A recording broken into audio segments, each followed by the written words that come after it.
여러분의 눈이 지금 이 순간에도 비명을 지르고 있다는 사실 알고 계십니까?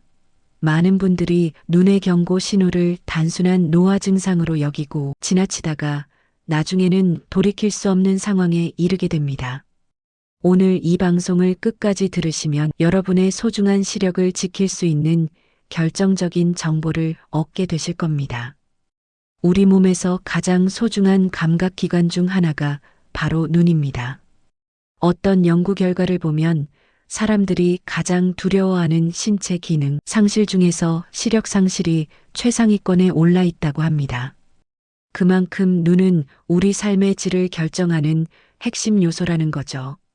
그런데 말입니다. 많은 분들이 눈 건강에 대해서는 의외로 무관심합니다. 당뇨나 고혈압처럼 정기적으로 검사받아야 한다는 생각을 잘하지 않으시죠. 하지만 안과 전문의들은 입을 모아 이렇게 말합니다. 눈은 단순히 보는 기능만 하는 게 아니라 우리 몸 전체의 건강 상태를 보여주는 창문이라고요. 눈에 나타나는 증상 하나하나가 사실은 몸속 깊은 곳에서 진행되고 있는 질병의 신호일 수 있다는 겁니다. 마치 자동차 계기판의 경고등처럼 말이죠. 저도 최근에 주변에서 안타까운 일을 겪었습니다. 평소 건강하시던 지인분이 눈이 좀 침침하다, 뭔가 흐릿하게 보인다고 하시면서도 그저 나이 탓이려니 하고 몇 달을 미루셨대요. 그런데 나중에 병원에 가보니 이미 녹내장이 상당히 진행된 상태였고 시신경 손상으로 인해 시야의 일부를 영구적으로 잃게 되셨습니다. 만약 조금만 더 일찍 병원을 찾으셨더라면 충분히 막을 수 있었던 일이었죠. 이런 일이 여러분께는 일어나지 않기를 바라는 마음으로 오늘은 눈이 보내는 위험 신호와 눈을 통해 알 수 있는 우리 몸의 이상 징후에 대해 자세히 말씀드리려고 합니다.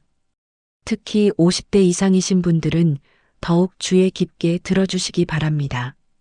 그럼 먼저 눈 자체에 문제가 생겼을 때 나타나는 경고 신호부터 살펴보겠습니다. 이런 증상이 있으시다면 절대 미루지 마시고 반드시 안과를 방문하셔야 합니다. 첫 번째 경고 신호는 사물이 일그러져 보이거나 휘어져 보이는 증상입니다. 예를 들어볼까요? 여러분이 창문 틀을 바라보고 있는데 분명히 직선이어야 할 창틀이 물결치듯이 구불구불하게 보인다거나 신문을 읽는데 글자가 찌그러져 보이는 경우 말입니다. 혹은 사람의 얼굴을 봤을 때 코 부분이나 입 부분이 뒤틀려 보이는 것처럼 느껴지기도 합니다. 이런 증상이 나타난다면 황반변성이라는 질환을 의심해 봐야 합니다. 황반이라는 건 우리 눈 망막의 중심부에 있는 아주 중요한 부위인데요. 이곳이 손상되면 중심 시력에 문제가 생깁니다. 주변은 보이는데 정작 가운데 부분이 잘 안 보이는 이상한 경험을 하게 되는 거죠. 황반변성은 크게 두 가지 유형으로 나뉩니다. 건성과 습성인데요. 특히 습성 황반변성은 정말 조심해야 합니다. 망막 아래에 비정상적인 혈관이 자라나면서 출혈이나 부종을 일으키는데 이게 방치되면 짧은 시간 내에 실명까지 갈 수 있거든요. 하지만 다행히도 요즘은 의학이 많이 발전해서 조기에 발견하면 눈 속에 직접 항체 주사를 놓아서 비정상적인 혈관이 자라나는 걸 억제할 수 있습니다. 이 치료를 받으면 시력 손실을 막거나 더 이상의 악화를 방지할 수 있어요. 물론 주사를 눈에 직접 놓는다는 게 무섭게 들리실 수 있지만 실제로는 국소 마취를 하기 때문에 생각보다 견딜만하다고 합니다. 중요한 건 이 황반변성이라는 게 초기에는 증상이 미미해서 놓치기 쉽다는 겁니다.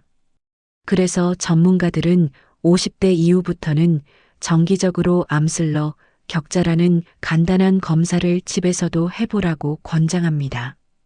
이건 바둑판처럼 생긴 격자 무늬를 보면서 선이 휘어져 보이는지 확인하는 건데요. 인터넷에서 쉽게 찾아서 출력해 볼 수 있으니 꼭 한번 해보시기 바랍니다.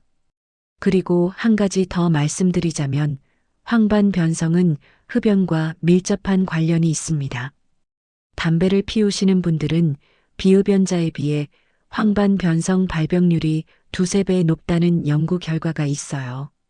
그러니 아직도 담배를 끊지 못하고 계신 분들은 눈 건강을 위해서라도 금연을 진지하게 고려해 보셔야 합니다. 두 번째 경고 신호는 안압이 높아지는 것입니다. 안압이라는 게 뭐냐고요? 우리 눈 안쪽에는 방수라는 액체가 차 있는데 이 액체가 눈의 형태를 유지시켜주는 압력을 만들어냅니다. 이게 바로 안압이죠. 정상적인 안압은 보통 10에서 21mm 수은주 정도인데 이보다 높아지면 문제가 생깁니다. 안압이 높아지면 어떤 일이 벌어질까요? 눈 뒤쪽에 있는 시신경이 눌리면서 손상을 받게 됩니다. 시신경은 한번 손상되면 재생이 안 되기 때문에 안압이 높은 상태가 오래 지속되면 영구적인 시력 손실로 이어질 수 있어요. 이게 바로 녹내장이라는 무서운 질환의 주요 원인입니다. 요즘 특히 문제가 되는 게 스마트폰 사용과 안압의 관계입니다. 여러분도 혹시 스마트폰을 보다가 눈이 뻐근하거나 머리가 무거운 느낌을 받으신 적 있으실 겁니다. 스마트폰을 볼 때 우리는 대부분 고개를 숙이고 화면을 들여다보게 되는데요. 이 자세가 유지되면 눈으로 피가 몰려서 안압이 올라갈 수 있습니다. 게다가 작은 글씨를 보려고 눈을 집중하다 보면 눈 속의 수정체가 두꺼워지면서 안압 상승에 더 영향을 미칩니다. 특히 어두운 곳에서 스마트폰을 보면 동공이 확대되면서 방수의 배출 통로가 좁아져서 안압이 더 높아질 수 있어요. 그래서 전문가들은 잠들기 전 침대에서 불을 끄고 스마트폰을 보는 습관은 정말 위험하다고 경고합니다. 안압은 스스로 느낄 수 없기 때문에 정기적인 검사가 필수입니다. 안과에 가면 간단하게 측정할 수 있으니 1년에 한 번 정도는 꼭 검사 받으시기 바랍니다. 특히 가족 중에 녹내장 환자가 있거나 고도 근시이거나 당뇨병이 있으신 분들은 더욱 주의가 필요합니다. 세 번째 경고 신호는 시야가 자꾸 흐려지는 증상입니다. 많은 분들이 이 증상을 노안이라고 착각하십니다. 나이가 들면 당연히 눈이 침침해지는 거 아니냐고 생각하시는 거죠. 물론 노안도 시야를 흐리게 만들 수 있습니다. 하지만 노안은 주로 가까운 것을 볼 때 문제가 되고 돋보기를 쓰면 개선됩니다. 그런데 만약 돋보기를 써도 여전히 시야가 뿌옇고 흐릿하다면 이건 노안이 아니라 백내장일 가능성이 큽니다. 백내장은 우리 눈의 수정체가 혼탁해지는 질환입니다. 원래 투명해야 할 수정체가 마치 뿌연 유리처럼 변해버리는 거죠. 그러면 빛이 제대로 통과하지 못해서 모든 게 안개가 낀 것처럼 보이게 됩니다. 백내장의 초기 증상은 이렇습니다. 햇빛이나 자동차 헤드라이트가 유난히 부시게 느껴지고 밤에 운전할 때 가로등 주변에 후광이 보이는 것처럼 느껴집니다. 색깔도 예전만큼 선명하게 보이지 않아서 마치 세상이 갈색이나 노란색 필터를 씌운 것처럼 보일 수 있어요. 똑같은 안경을 쓰는데도 시력이 자꾸 나빠지는 느낌을 받게 됩니다. 백내장은 사실 나이가 들면 누구에게나 올 수 있는 자연스러운 노화 현상이기도 합니다. 70대가 되면 거의 대부분이 어느 정도의 백내장을 가지고 있다고 봐도 무방하죠. 하지만 문제는 진행 속도와 정도입니다. 어떤 분들은 백내장이 있어도 일상생활에 큰 지장이 없지만 어떤 분들은 빠르게 진행돼서 시력에 심각한 영향을 받습니다. 다행히 백내장은 수술로 치료할 수 있습니다. 혼탁해진 수정체를 제거하고 인공 수정체를 넣는 수술인데요. 요즘은 기술이 워낙 발전해서 수술 시간도 15분 내외로 짧고 회복도 빠릅니다. 물론 수술이라는 게 부담스러울 수 있지만 적절한 시기에 수술받으면 놀랍도록 시야가 맑아지는 걸 경험하실 수 있습니다. 중요한 건 백내장이 너무 진행되기 전에 수술하는 게 좋다는 겁니다. 수정체가 너무 딱딱하게 굳어버리면 수술이 어려워지고 합병증 위험도 높아지거든요. 그러니 시야가 흐려진다 싶으면 곧 나아지겠지 하고 미루지 마시고 안과에서 정확한 진단을 받아보시기 바랍니다. 네 번째 경고 신호는 시력 감소와 함께 두통이나 구토 같은 증상이 동반되는 경우입니다. 이건 정말 응급 상황일 수 있으니까 각별히 주의하셔야 합니다. 갑자기 시력이 떨어지면서 눈이 심하게 아프고 두통이 오고 심하면 메스껍고 토하기까지 한다면 이건 급성 녹내장 발작일 가능성이 높습니다. 급성 녹내장은 눈 안의 방수가 갑자기 배출되지 못하면서 안압이 급격히 상승하는 상황입니다. 안압이 평소에 두세 배 이상 올라가면서 극심한 통증을 일으키죠. 눈이 빨갛게 충혈되고 눈 주변을 누르면 마치 돌처럼 딱딱하게 느껴질 수도 있습니다. 불빛을 보면 주변에 무지개 같은 게 보이기도 하고요. 이런 증상이 나타나면 절대 집에서 쉬면서 지켜보려고 하지 마세요. 즉시 응급실로 가셔야 합니다. 급성 녹내장은 몇 시간 안에 시신경이 돌이킬 수 없는 손상을 입을 수 있거든요.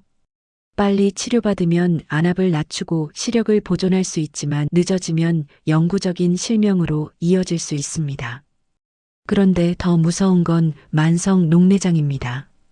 급성 녹내장은 통증이 심해서 환자가 바로 병원을 찾게 되지만 만성 녹내장은 증상이 거의 없습니다. 안압이 조금씩 올라가면서 시신경을 서서히 망가뜨리는데 본인은 전혀 모르는 거죠. 시야가 좁아지는 것도 주변부터 서서히 진행되기 때문에 초기에는 알아채기가 정말 어렵습니다. 제가 아는 분도 일상생활에 아무 불편을 못 느끼시다가 우연히 건강검진에서 녹내장 진단을 받으셨어요. 검사를 해보니 이미 시야의 상당 부분이 손상된 상태였대요. 그분은 정말 다행히 건강검진을 받으셔서 더 이상의 악화를 막을 수 있었지만 만약 몇 년 더 늦었더라면 어떻게 됐을지 모릅니다. 그래서 녹내장은 정기검진이 정말 중요합니다. 특히 40대 이후부터는 2년에 한 번, 녹내장 고위험군이라면 1년에 한 번은 꼭 안압 검사와 안저 검사를 받으시기 바랍니다. 녹내장 고위험군이란 가족력이 있거나 고도 근시이거나 당뇨병이나 고혈압이 있거나 스테로이드 약물을 장기 복용하는 경우를 말합니다. 자, 여기까지가 눈 자체에 문제가 생겼을 때 나타나는 주요 경고 신호들이었습니다. 하지만 앞서 말씀드렸듯이 눈은 단순히 보는 기능만 하는 게 아니라 우리 몸 전체의 건강 상태를 보여주는 창문이기도 합니다. 이제부터는 눈에 나타나는 증상을 통해 우리 몸 다른 곳에 어떤 문제가 있는지 알 수 있는지 살펴보겠습니다. 첫 번째로 살펴볼 건 눈꺼풀이 처지는 증상입니다. 나이가 들면 누구나 피부가 늘어지고 근육이 약해지죠. 눈꺼풀도 마찬가지입니다. 윗눈꺼풀을 들어 올리는 근육이 약해지면서 눈꺼풀이 아래로 처지게 됩니다. 심한 경우에는 눈꺼풀이 동공까지 가리면서 시야를 방해하기도 하죠. 이런 걸 안검하수라고 부릅니다. 단순한 노화로 인한 안검하수라면 미용적인 문제나 시야 불편의 문제이긴 하지만 건강에 심각한 위협이 되진 않습니다. 필요하다면 성형외과나 안과에서 수술로 교정할 수도 있고요. 하지만 문제는 눈꺼풀 처짐이 다른 질환의 신호일 수 있다는 겁니다.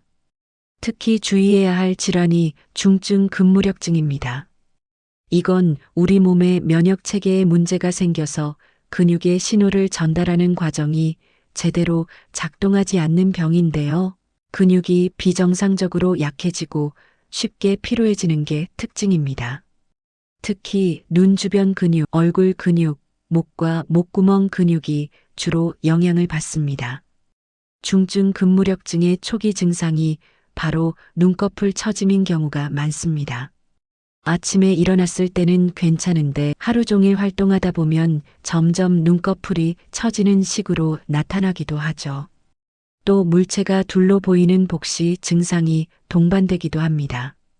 병이 진행되면 씹고 삼키고 말하는데도 어려움을 겪게 되고 팔다리 근육까지 약해질 수 있습니다. 그러니 만약 눈꺼풀이 처지는데 단순한 노화가 아니라 뭔가 이상하다는 느낌이 드신다면, 특히 다른 근육 약화 증상이 함께 나타난다면 신경과를 방문해서 정확한 진단을 받아보시는 게 좋습니다. 중증 근무력증은 조기에 발견해서 치료하면 증상을 상당히 개선할 수 있는 질환입니다. 두 번째로 살펴볼 증상은 눈이 붉어져 나오는 것입니다. 안구가 튀어나온다는 게 이상하게 들리실 수도 있는데요. 실제로 이런 증상이 나타나는 분들이 있습니다. 거울을 봤을 때 예전보다 눈이 커 보이거나 눈이 앞으로 튀어나온 것 같다거나 눈을 완전히 감기가 어렵다거나 하는 증상이죠. 이런 증상이 나타나는 가장 흔한 원인 중 하나가 그레이브스병입니다. 그레이브스병은 갑상선 기능 항진증의 일종인데요. 우리 몸의 면역 체계가 갑상선을 자극해서 갑상선 호르몬을 과도하게 만들어내게 하는 자가 면역 질환입니다. 갑상선 호르몬이 과다하게 분비되면 몸 전체의 대사가 빨라집니다. 그래서 갑자기 체중이 줄고 땀을 많이 흘리고 가만히 있어도 심장이 빨리 뛰고 손이 떨리고 불안하고 예민해지는 증상이 나타납니다. 더운 날씨를 견디기 힘들어하고 잠도 잘 못 자게 되죠. 그런데 그레이브스병 환자의 상당수에서 눈에도 변화가 나타납니다. 눈 뒤쪽의 조직과 근육에 염증이 생기면서 부어오르는 거예요. 그러면 안구가 앞으로 밀려나오게 됩니다.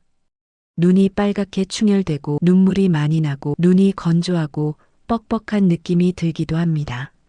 심한 경우에는 시신경이 눌려서 시력 문제가 생길 수도 있어요.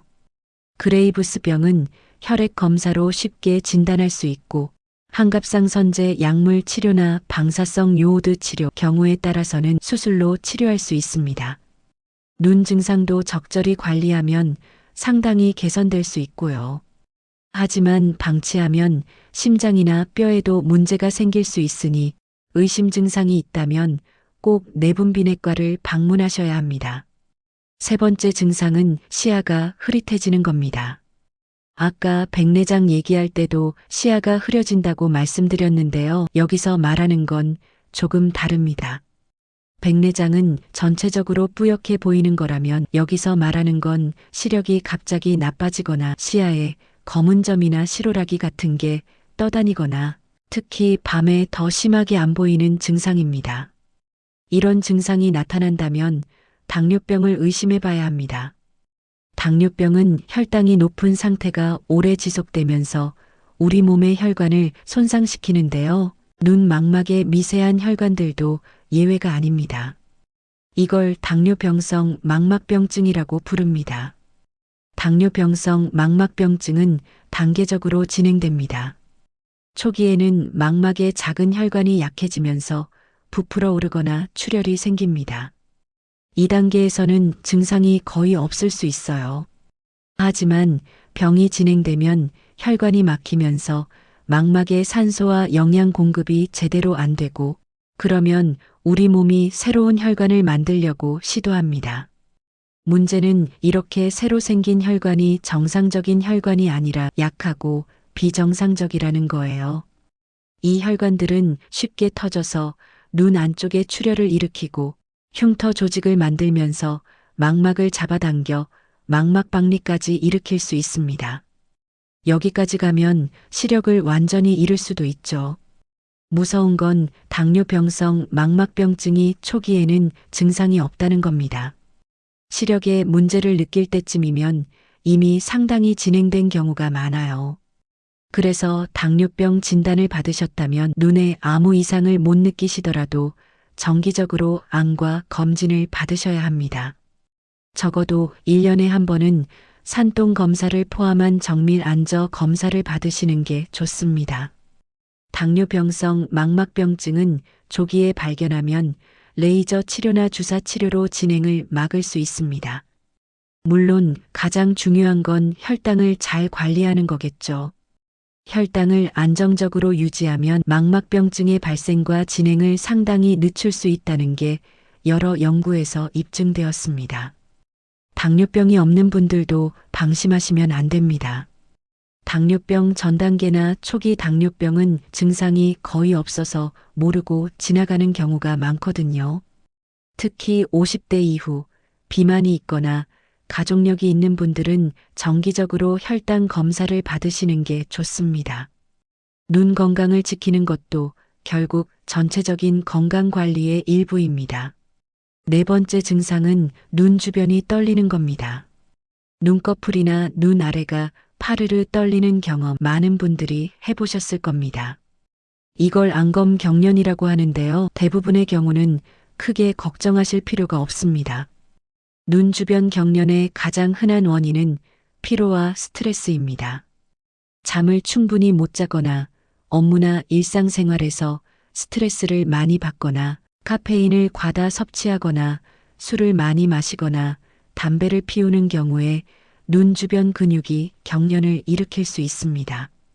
이런 경우엔 충분히 휴식을 취하고 카페인이나 술, 담배를 줄이면 대개 저절로 좋아집니다. 눈이 건조한 것도 원인이 될 수 있어요. 특히 컴퓨터나 스마트폰을 오래 보면 눈을 깜빡이는 횟수가 줄어들면서 눈이 건조해지고 이게 눈 주변 경련으로 이어질 수 있습니다. 인공 눈물을 넣어주고 의식적으로 눈을 자주 깜빡여주면 도움이 됩니다. 마그네슘 부족도 근육 경련과 관련이 있다는 연구가 있습니다. 마그네슘은 근육 이완에 중요한 역할을 하는 미네랄인데요. 부족하면 근육이 경련을 일으키기 쉬워집니다. 견과류, 녹색 잎채소, 통곡물 같은 음식에 마그네슘이 풍부하니 식단에 포함시키시는 것도 좋습니다. 대부분의 눈 주변 경련은 이렇게 생활습관 개선으로 해결됩니다. 하지만 아주 드물게 신경계 질환의 신호일 수도 있습니다. 예를 들어 다발성 경화증 같은 질환이 있을 때 눈 주변 경련이 나타날 수 있어요. 다발성 경화증은 중추신경계를 공격하는 자가 면역 질환으로 신경신호 전달에 문제가 생기면서 다양한 증상을 일으킵니다. 하지만 이런 경우라면 눈 주변 경련만 단독으로 나타나는 게 아니라 다른 증상들이 함께 나타납니다. 걷는 게 힘들어지거나 말하기가 어려워지거나 손발에 저림이나 무감각이 있거나 배뇨나 배변에 문제가 생기거나 하는 시기죠.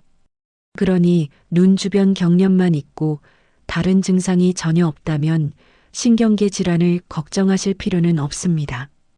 만약 눈 주변 경련이 몇 주 이상 지속되거나 점점 심해지거나 눈꺼풀이 완전히 감기거나 얼굴 다른 부위로 경련이 퍼지거나 다른 이상한 증상들이 동반된다면 신경과를 방문해서 검사를 받아보시는 게 좋습니다. 다섯 번째이자 마지막으로 살펴볼 증상은 눈이 노래지는 겁니다. 거울을 봤을 때 눈의 흰자위가 노랗게 변했다면 이건 절대 무시하시면 안 됩니다. 이걸 황달이라고 하는데요. 간에 문제가 있을 때 나타나는 대표적인 신호입니다. 우리 몸에서는 적혈구가 수명을 다하면 분해되면서 빌리루빈이라는 노란색 색소가 생성됩니다. 정상적으로는 이 빌리루빈이 간에서 처리되어 담즙의 형태로 배출되는데요. 간 기능에 문제가 생기거나 담도가 막히면 빌리루빈이 혈액 속에 쌓이게 됩니다. 그러면 피부와 눈의 흰자위가 노랗게 변하는 거죠. 황달을 일으킬 수 있는 간 질환은 다양합니다. 급성 간염일 수도 있고 만성 간염이나 간경화일 수도 있고 간암일 수도 있습니다. 담석이나 담도암 같은 담독의 질환도 황달을 일으킬 수 있고요. 어떤 경우든 황달이 나타났다면 즉시 병원을 방문해서 정확한 원인을 찾아야 합니다. 황달과 함께 다른 증상들도 나타날 수 있습니다. 소변 색깔이 진한 갈색이나 콜라색으로 변하거나 대변 색깔이 회백색으로 변하거나 피부가 가려운 증상이 나타날 수 있어요. 식욕이 떨어지고 피로감이 심하고 체중이 줄고 복부 오른쪽 위쪽에 통증이 있을 수도 있습니다. 간은 침묵의 장기라고 불립니다. 상당히 손상되기 전까지는 증상이 거의 없거든요. 그래서 황달이 나타났다는 건 이미 간에 심각한 문제가 생겼다는 의미일 수 있습니다. 특히 평소에 술을 자주 드시거나 B형이나 C형 간염, 바이러스 보균자이거나 지방간이 있으신 분들은 더욱 주의가 필요합니다. 그런데 눈이 노래지는 게 항상 간 문제만을 의미하는 건 아닙니다. 눈 전체가 노랗게 변하는 게 아니라 눈의 흰자위 일부에만 노란 반점이 생기는 경우도 있는데요. 이건 검열반이라고 해서 자외선에 의한 손상의 결과일 수 있습니다. 검열반은 흰자위의 결막 조직이 변성되면서 노랗거나 하얗게 튀어나온 덩어리처럼 보이는 건데요. 주로 코 쪽이나 바깥쪽 흰자위에 생깁니다. 자외선에 오래 노출되거나 먼지나 바람 같은 자극을 많이 받거나 눈이 건조한 환경에 오래 있으면 생기기 쉽습니다. 검열반 자체는 큰 문제가 아니지만 미관상 신경 쓰일 수 있고 때로는 염증이 생겨서 충혈이나 이물감을 일으킬 수 있습니다. 검열반을 예방하려면 야외 활동할 때 자외선 차단 기능이 있는 선글라스를 착용하시는 게 좋습니다. 특히 햇빛이 강한 여름철이나 눈이 내린 곳, 물가나 백사장 같은 반사광이 강한 곳에서는 필수입니다. 인공 눈물로 눈을 촉촉하게 유지하는 것도 도움이 됩니다. 자, 여기까지 눈을 통해 알 수 있는 몸의 이상 징후들을 살펴봤습니다. 정리하자면 눈꺼풀이 처지면 중증 근무력증을, 눈이 붉어지면 갑상선 질환을, 시야가 흐려지면 당뇨병을, 눈이 노래지면 간 질환을 의심해 볼 수 있다는 것이었죠. 물론 이런 증상이 있다고 해서 반드시 해당 질환이 있다는 건 아닙니다. 하지만 이상 신호를 알아차리고 적절한 시기에 검사를 받으면 조기 진단과 치료가 가능합니다. 이제 여러분이 자주 궁금해하시는 질문들에 대해 답변해 드리는 시간을 갖겠습니다. 첫 번째 질문입니다. 눈이 쉽게 피로해지는데 이유가 뭘까요? 요즘 많은 분들이 눈의 피로를 호소하십니다. 특히 코로나 이후로 스마트폰이나 컴퓨터 사용 시간이 크게 늘면서 눈 피로를 겪는 분들이 정말 많아졌어요. 눈이 피로한 이유는 여러 가지가 있는데요. 가장 큰 원인은 역시 장시간의 근거리 작업입니다. 우리 눈은 먼 곳을 볼 때는 편안한 상태지만 가까운 곳을 볼 때는 눈 속의 수정체를 두껍게 만들기 위해 모양체근이라는 근육이 계속 수축해야 합니다. 스마트폰이나 책을 오래 보면 이 근육이 계속 긴장 상태를 유지하면서 피로해지는 거죠. 마치 팔을 들고 계속 서 있으면 팔이 아픈 것과 같은 이치입니다. 게다가 스마트폰이나 컴퓨터 화면을 집중해서 보면 눈을 깜빡이는 횟수가 줄어듭니다. 평소에는 분당 15번에서 20번 정도 깜빡이는데 화면을 볼 때는 절반 이하로 줄어든다고 해요. 눈을 깜빡이면 눈물이 눈 표면에 고르게 퍼지면서 눈을 촉촉하게 유지해 주는데 깜빡임이 줄면 눈이 건조해지면서 피로감을 더 느끼게 됩니다. 조명 환경도 중요합니다. 너무 어두운 곳에서 화면을 보거나 반대로 너무 밝은 조명 아래서 작업하면 눈이 피로해집니다.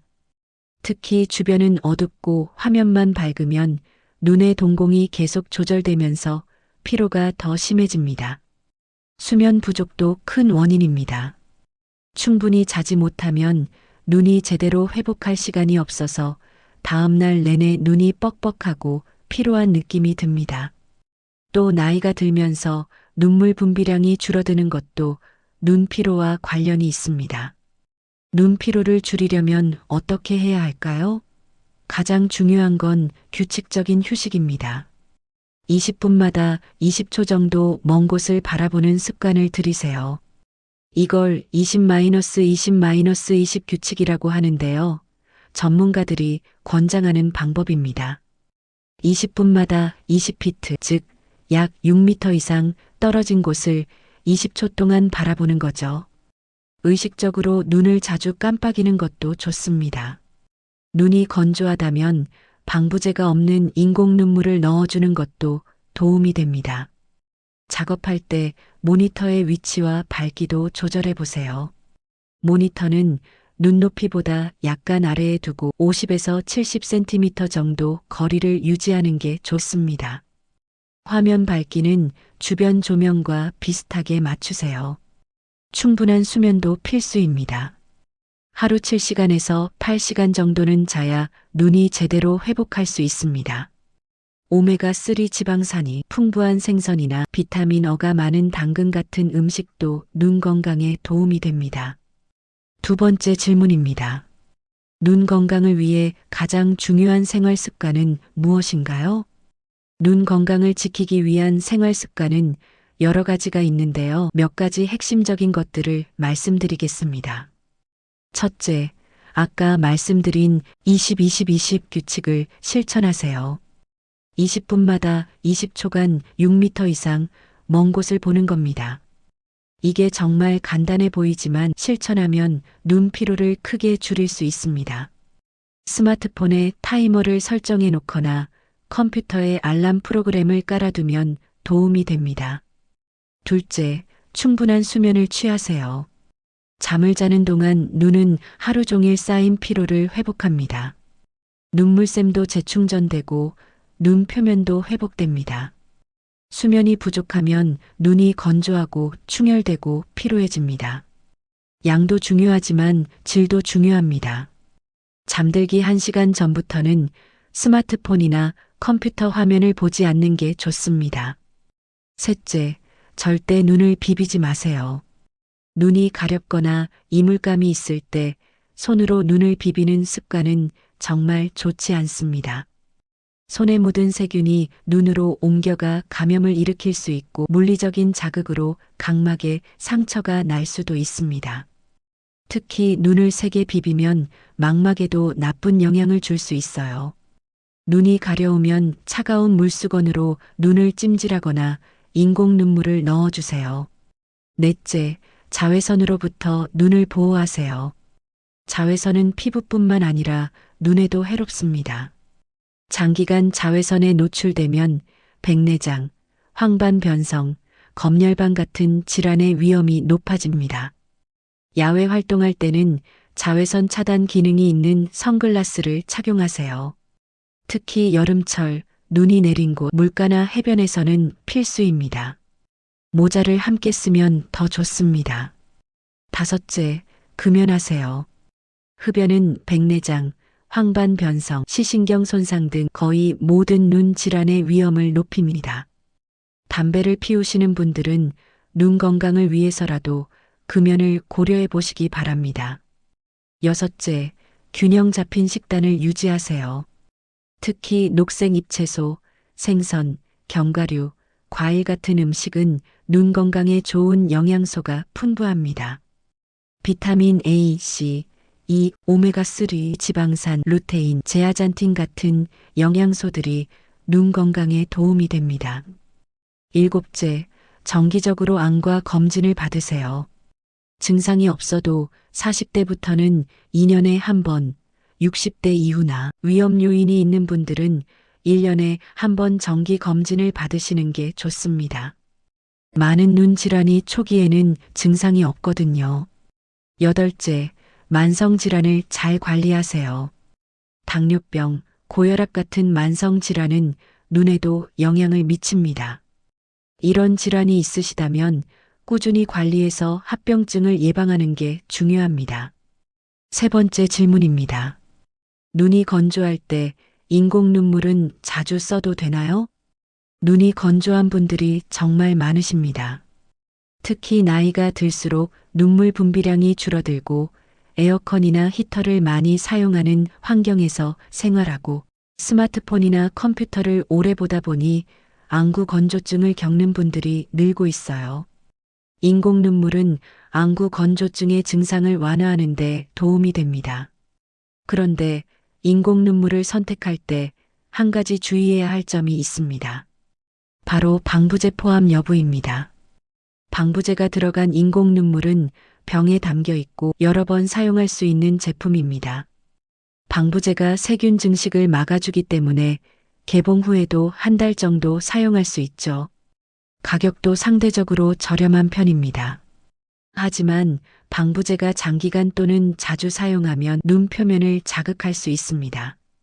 그래서 방부제가 들어간 제품은 하루 4~5번 이하로 사용하는 게 권장됩니다. 반면 방부제가 없는 인공 눈물은 일회용 형태로 나옵니다. 작은 플라스틱 용기에 한 번 쓸 만큼만 들어있는 거죠. 방부제가 없기 때문에 눈에 자극이 적고 하루에 여러 번 사용해도 비교적 안전합니다. 심한 안구 건조증이 있거나 인공 눈물을 자주 넣어야 하는 분들은 방부제 없는 제품을 선택하시는 게 좋습니다. 방부제 없는 일회용 인공 눈물을 사용할 때 주의사항이 있습니다. 개봉한 후에는 바로 사용하시고 남은 게 있더라도 버리셔야 합니다. 개봉된 제품을 보관했다가 나중에 사용하면 오염될 위험이 있습니다. 그리고 용기 끝이 눈이나 속눈썹에 닿지 않도록 주의하세요. 인공 눈물의 점도도 다양합니다. 묽은 제형은 자주 넣어줘야 하지만 시야가 흐려지지 않아서 낮 시간에 사용하기 좋고, 젤 형태나 연고 형태는 오래 지속되지만 시야를 일시적으로 흐리게 할 수 있어서 주로 자기 전에 사용합니다. 인공 눈물은 증상을 완화시키는 대증 치료입니다. 근본적인 원인 치료는 아니라는 거죠. 만약 인공 눈물을 계속 사용해도 증상이 나아지지 않거나 눈이 빨갛게 충혈되거나 통증이 있거나 시력에 변화가 있다면 안과를 방문해서 정확한 진단을 받으셔야 합니다. 안구 건조증의 원인이 단순히 눈물 부족이 아니라 눈꺼풀 염증이나 마이봄샘 기능 장애 같은 다른 문제일 수도 있거든요. 그리고 안구 건조증을 예방하고 관리하기 위해서는 생활습관 개선도 중요합니다. 충분한 수분 섭취, 실내 습도 유지, 적절한 휴식, 눈 깜빡임, 의식하기, 오메가3, 지방산이 풍부한 음식 섭취 등이 도움이 됩니다. 자, 여기까지 눈이 보내는 경고 신호와 눈을 통해 알 수 있는 몸의 이상 징후, 그리고 눈 건강과 관련된 자주 묻는 질문들에 대해 알아봤습니다. 오늘 말씀드린 내용이 많았는데요. 핵심을 다시 한번 정리해 드리겠습니다. 사물이 찌그러져 보이거나 휘어져 보이면 황반 변성을 의심하세요. 안압이 높아지면 녹내장의 위험이 있으니 정기 검진이 필수입니다. 시야가 흐려지는데 돋보기로 개선되지 않으면 백내장일 수 있습니다. 시력 감소와 함께 두통이나 구토가 있다면 급성 녹내장일 수 있으니 즉시 병원에 가셔야 합니다. 눈꺼풀이 처지면 단순 노화일 수도 있지만 중증 근무력증 같은 질환의 신호일 수 있습니다. 눈이 붉어지면 갑상선 질환을, 시야에 검은 점이 떠다니면 당뇨병 합병증을, 눈이 노래지면 간 질환을 의심해 봐야 합니다. 눈 건강을 지키기 위해서는 20-20-20 규칙 실천, 충분한 수면, 눈 비비지 않기, 자외선 차단, 금연, 균형 잡힌 식단, 정기 검진이 중요합니다. 인공 눈물은 방부제 없는 제품을 선택하면 자주 사용해도 비교적 안전합니다. 여러분, 눈은 한번 나빠지면 되돌리기 어려운 소중한 감각 기관입니다. 오늘 말씀드린 경고 신호들을 기억하시고 이상 증상이 있으면 절대 미루지 마시고 안과를 방문하시기 바랍니다. 또 증상이 없더라도 정기적으로 검진받는 습관을 들이세요. 그리고 한 가지 더 말씀드리고 싶은 건 눈 건강은 전체 건강의 일부라는 겁니다. 당뇨병, 고혈압 같은 만성 질환을 잘 관리하고 금연하고 건강한 식습관을 유지하고 적절히 운동하고 충분히 자는 것, 이 모든 게 결국 눈 건강으로 연결됩니다. 나이가 들면서 눈이 침침해지는 건 어느 정도 자연스러운 현상이지만 그렇다고 모든 증상을 노화 탓으로 돌려서는 안 됩니다. 여러분의 눈이 보내는 신호에 귀 기울이시고 적극적으로 눈 건강을 챙기시기 바랍니다. 건강한 눈으로 세상을 밝고 선명하게 보시면서 사랑하는 가족의 얼굴을, 아름다운 자연을, 소중한 추억들을 오래오래 담으실 수 있기를 진심으로 바랍니다. 오늘 방송이 여러분의 눈 건강을 지키는데 조금이나마 도움이 되었기를 바라며 이만 마치겠습니다. 감사합니다.